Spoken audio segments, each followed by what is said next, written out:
harya baravuze ngo urumuswa cyane ngo kubera kutazi kuvuga icyongereza nk'abazungu. Ariko reka mubaze, kumenya kuvuga icyongereza nk'abazungu nibyo bigaragaza ko uri umuswa cyangwa utari umuswa? Igisubizo cyari cyo cyose uko byamera kose, ariko ugomba kumenya icyongereza. And what if I tell you that you can master English by just joining our online classes?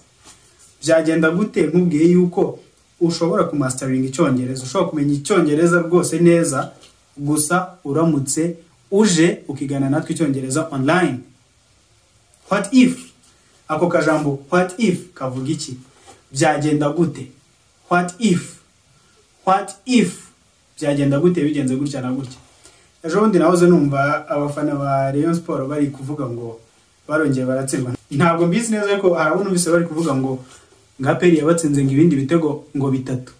I don't know, sinzi niba ari byo, ariko se ngiye ikintu cyantangaje kuko mbere y'umukino nibwo numvaga abafana ba Rayon Sport bari kuvuga bati noneho uyu munsi igikona turagipfura.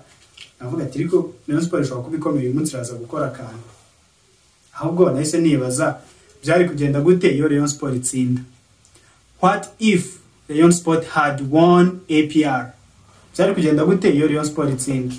Urumva ko akajambo what if ushobora no kugakoresha ugaragaza ibintu byabaye kera. Ese byari kugenda gute iyo bigenda gutya na gutya?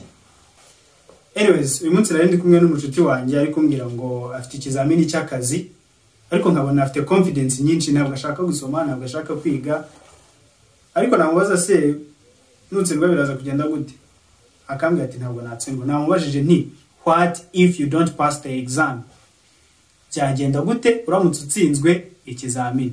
Gusa nabonye ifite icyizere cyinshi cyane rwose, yari ifite icyizere pe. Yasambwira ngo I will pass the exam no matter what.